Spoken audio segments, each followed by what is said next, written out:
بسم الله الرحمن الرحيم، والصلاة والسلام على رسول الكريم. خوتي مرحبا بكم اليوم في فيديو جديد إن شاء الله بإذن الله. إن شاء الله اليوم الأنظار كاملة متوجهة المركب الأمير مولاي عبد الله بالرباط على الساعة 9 مساء لمباراة قوية كتجمع بين المنتخب المغربي والمنتخب النيجيري. هذه المقابلة تضاف منافسات كأس إفريقيا المتواجدة بالمغرب.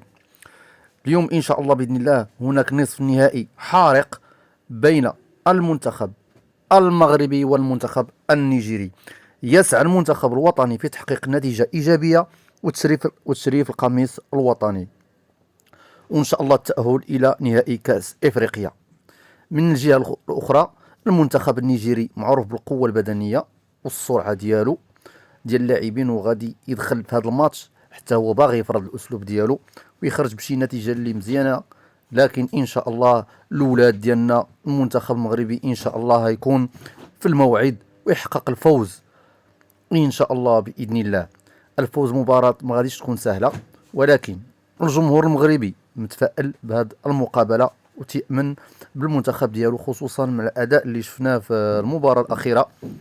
فبالنسبه للاسود اطلس داخلين ان شاء الله في هذه المواجهه بتركيز اللي هو كبير وكبير بزاف، وروح قتاليه عاليه، باغيين ان شاء الله ياكدوا الشخصيه ديالهم فوق ارضيه الميدان ويواصلوا النتائج الايجابيه اللي حققوها في الفتره الاخيره، والانسجام بين اللاعبين اللي هو واضح، والدفاع ان شاء الله اللي هو منظم.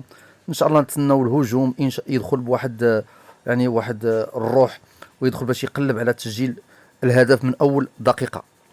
موعدنا اليوم إن شاء الله مع المتعة، مع الحماس، وكرة القدم الإفريقية الحقيقية.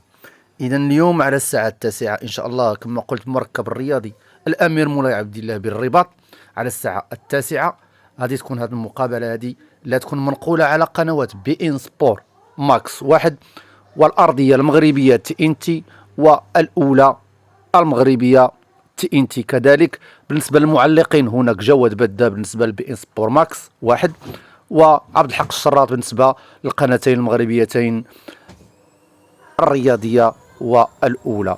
إذا نتمنى واحد النتيجة تكون إيجابية إن شاء الله ويفرحونا باش نتأهلوا إلى النهائي إن شاء الله بإذن الله. ونتمنى تعطينا النتيجة ديالكم في التعليق ومربوحة إن شاء الله.